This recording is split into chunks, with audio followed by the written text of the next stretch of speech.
Alright, hi guys, welcome back to our video again. So today we're gonna test ride this GSX-R 600.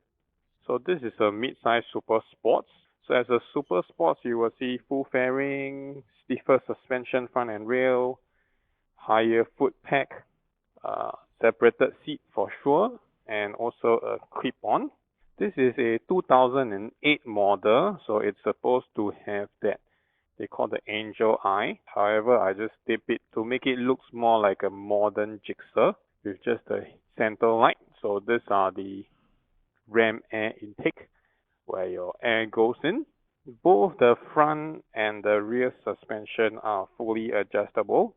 The rear one will have a normal compression and a high-speed compression adjustability. And the exhaust system will have a valve mechanism where it helps to open up if you're on a higher RPM. So although it's a 2008 model, the technology are pretty relevant because usually the super sports range are using the latest technology. For the GSX-R, there's actually no major update from 2018 all the way up to 2011 or 2015 before there's another update. So if you're buying a super sport, basically the past few generation and the latest generation does not differ too much, except new electronics. The post 2010 one will usually have more electronics like your IMU, cornering ABS, etc. So let us go for a test ride. Okay, when you sit on it, it's a super sports. That's why for sure you have to bend forward.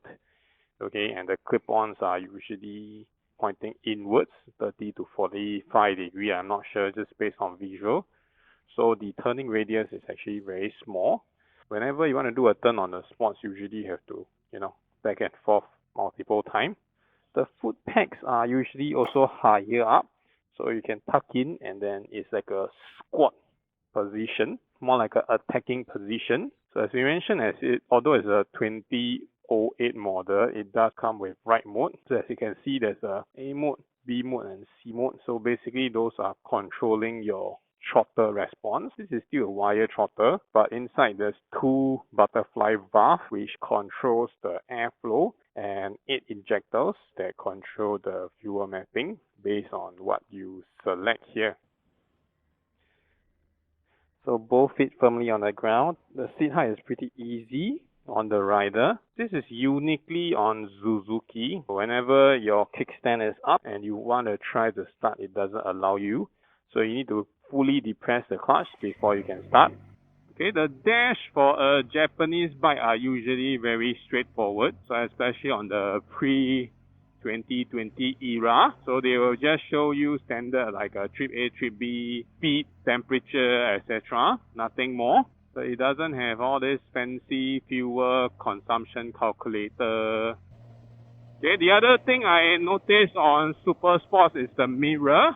The mirror are usually only visible when you bend down. So if you are trying to ride upright like a street bike on your super sports, basically the mirrors are pretty much useless. You can't really see the car, but you can only see it pointing upwards. So you really have to tuck in order to fully utilize the mirrors. Okay, generally the 600 class of super sports are lighter than the liter class. So that's why it was popular. However, as technology advanced, the bikes are getting lighter and lighter. So nowadays, the newer one, actually the liter class and the 600 weighs about the same. So that's why a lot of people went to the liter class now, globally. As the horsepower differences has been too far apart, it used to be pretty close. Like a 600 can produce almost like 125 horsepower. 1000cc can produce about 160, 170. But now it's all the way up to 200-ish. Most of the inline 4 engines performs and behave very similarly, which means that they are not very responsive if they are at the low RPM range. If you are a performance-driven person, then you don't feel any fun riding it on the lower RPM. If you are a very new rider, that will be a very plus point, because any mistake you make on the lower rev range, basically it doesn't hurt you, because the bike don't just shoot off when you put a throttle. There's some delay in terms of throttle response. On this GSX-R 600, I realized that the power or the significant difference will only come after 5,000 RPM. Unless you are not using all the gear, so in very little situation you will actually exceed that 5,000 RPM. Suspension for all sports bikes are default harder because they are generally a track machine, so it's designed for traction. Using a super sport to do lane speed is sometimes really hard because of the steering angle. And the other thing is, because it's a full fairing bike, so the whole engine is being covered up from the side and the bottom. And while you're waiting in a traffic light like this, or when we are talking about start-stop traffic where you have multiple traffic lights, basically the bikes get really hot, and the radiator fan will definitely be turned on, and you will be definitely hitting 3-digit kind of water temperature. You will start feeling the heat coming out from the right side. Okay, another red light again. So you will feel the hot air blowing out from the right side because the radiator fan is here. And the exhaust pipe is also located on the right side.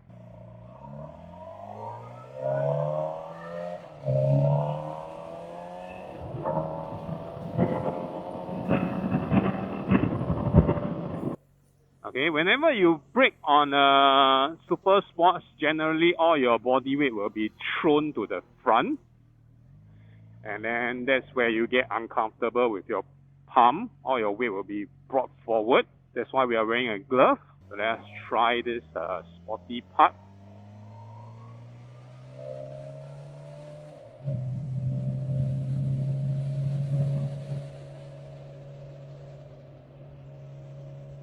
Oh, there's a lot of people coming here for a walk.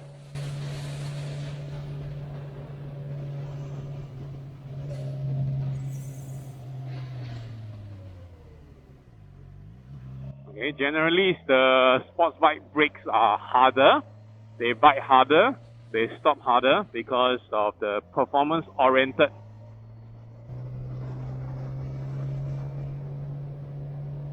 Whoa, monkeys.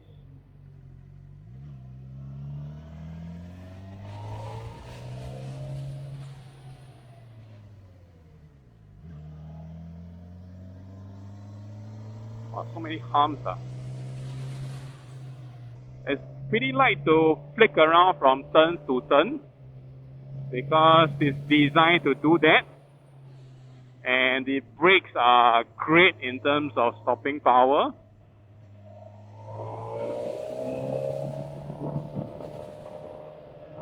However, any of the super sport or this GSX-R doesn't like is riding it slow. The agility will drop significantly because of the small steering angle and the uncomfortable riding position. As the riding position are pretty tucked in, so it requires you to have a lot of core muscle to hold your body. If not, your bum will suffer because all your body weight will be pressing in the front, and the heat generation from the machine is pretty fast, so you are riding a very hard to maneuver, very hot bike, and a very slow throttle response because your RPM is pretty low. If we are riding at this neck braking speed constantly, so generally your neck will really break because of your helmet. And again, it's back to the riding stand. Basically, you are tilting your head up. If you are using a heavier helmet, that takes a lot of muscle power from your neck muscle. Personally, when I sit on this bike for more than 30 kilometers or probably like a 40 minutes kind of so, on a slow traffic, I will really feel exhausted after that ride. I will be sweating as well because the bike is hot and then you need to do like a crunch position. So let us try to do a U-turn here. Whenever you brake gently or you brake really hard, your weight will automatically be pushed forward, especially when you have a pillion. The pillion will also push you forward, so that's why your palm will be the one bearing all the weight, and it's pretty uncomfortable. So now you can see it's 106, the fan is on, Let's do a U-turn. So this is the maximum we can go.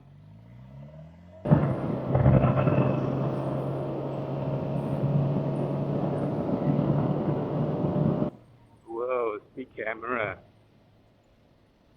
In terms of lane splitting on a super sports, you have to decide which lane you want to split, because once you choose the wrong one, it's very hard for you to change course. All goes back to the same reason of that smaller steering angle. So once you are stuck at your selected route, basically you can't change course.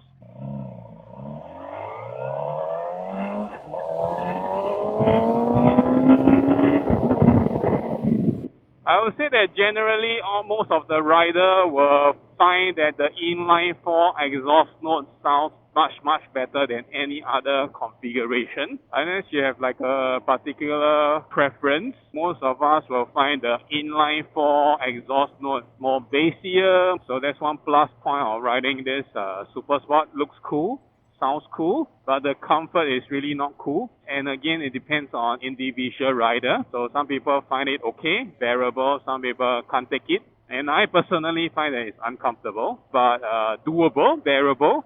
So when I first swapped over from a street bike to this Super Sport, it takes some time for me to adjust to this new riding position, because I used to just hold the handlebar and sit on it. So this time around, I need to practice using my inner thigh to grip the tank, and also using my core muscle to hold up my upper body. So I won't be using my palm that much to support my body weight. The morning and the evening peak traffic are usually the nemesis of super sports. And probably because of the weaker ability in navigating through slower speed, and also the discomfort of riding it on slower speed. Generally, I don't see most of the super sports owner using their super sport as a daily rider. Most of them use it as a joy ride. So, just like night ride or a weekend ride, where there are much lesser traffic on the road, and you can really go on a speedier pace. Okay, you will start enjoying yourself when the traffic are less congested, because you can really pull off with the bike, and you are not requiring to do a lot of braking, so your palm or your body weight doesn't shift that much. And of course, it will be even fun if you are doing a lot of curvy routes. But too bad in Singapore, most of the routes are pretty straight. There's no canyon roads. There's no place for track use on a larger capacity bike. One more part about riding the Super Sport is your maintenance cost will be slightly higher because of the fairing. Whenever you want to do any servicing like oil change or check something, most of the time you are required to disassemble some part of the fairing. This adds up to more labor, more time spent, so definitely your cost of maintenance will be higher if you do it on a shop. If you do it on your own, then probably it will take up some time. It's not as straightforward as a naked bike, so that's something you need to take note. Alright guys, thank you for watching this video on the GSX-R 600. See you on the next video. Bye bye.